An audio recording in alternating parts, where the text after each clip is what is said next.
அந்த பேரு கூட சொல்ல விருப்பம் இல்லாம தான் சிம்ரன் அவங்க சொல்லவே இல்லையா?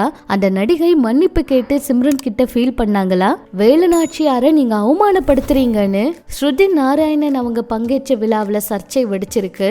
குழந்தைகளுக்கு இலவச கல்லீரல் மாற்று அறுவை சிகிச்சை செய்ய மோகன்லால் அவர் என்ன செய்திருக்காருன்னு தெரியுமா? சிவகார்த்திகேயன் அவர் மட்டுமே எப்பவுமே டார்கெட்டா இருக்காரு. அதுக்கு என்ன காரணம், வாங்க என்னாச்சுங்கிறத பார்க்கலாம். சிம்ரன் அவங்க கொஞ்ச நாளைக்கு முன்னாடி ஒரு நடிகை என்கிட்ட வந்து நீங்க இந்த மாதிரி ஆண்டி கதாபாத்திரங்கள் எல்லாம் நடிக்கிறீங்க அப்படிங்கிற மாதிரி சொல்லியிருக்காங்க. என்ன பார்த்து இப்படி ஒரு கேள்வி கேட்டாங்க, அது எனக்கே ரொம்ப அதிர்ச்சியா இருந்துச்சு அப்படிங்கிற மாதிரி சிம்ரன் அவங்க சொல்லியிருந்தாங்க. அந்த நடிகை கிட்ட நான் திருப்பி வந்து உங்களை மாதிரி டப்பா கதாபாத்திரங்களை நான் ஒன்னும் நடிக்கலையே அப்படின்னு சொன்னேன் அப்படின்னு சொல்லி சிம்ரன் அவங்க சொன்னதை தொடர்ந்து ஜோதிகா அவங்க தான் இப்போ அதுல நடிச்சிருக்காங்க. லைலா அவங்களும் இருக்காங்க. இவங்க ரெண்டு பேர்ல யாரோ ஒருத்தர் தான் இவங்களை பேசியிருப்பாங்க. கண்டிப்பா ஜோதிகா அவங்க பேசுறதுக்கு வாய்ப்பு இருக்கு.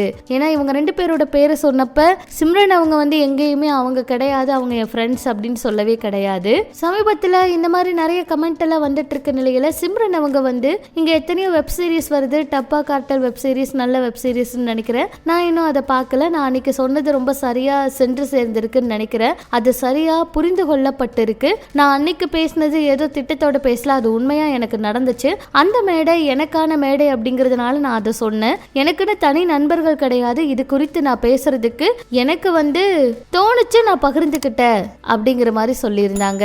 அது மட்டும் இல்லாம சம்பந்தப்பட்ட நடிகை கிட்ட இருந்து மெசேஜ் வந்துச்சு அப்படிங்கிற மாதிரி வந்து சிம்ரன் அவங்க சொல்லியிருந்தாங்க. மன்னிப்பு கேட்டு அவங்க வந்து பேசியிருந்தாங்க அப்படின்னு. ஜோதிகா அவங்கள தான் இவங்க குறிப்பிட்டு பேசுறாங்கன்னு சொல்லி ஜோதிகா அவங்கள அட்டாக் செஞ்சு நிறைய பேர் வந்து இந்த கமெண்ட் எல்லாம் பதிவிட்டு இருக்காங்க.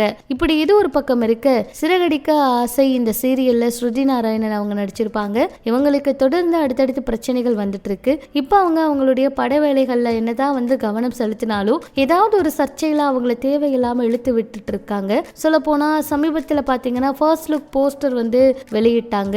வீரமங்கை வேலுநாச்சியார் போஸ்டரை வந்து வெளியிட்டாங்க.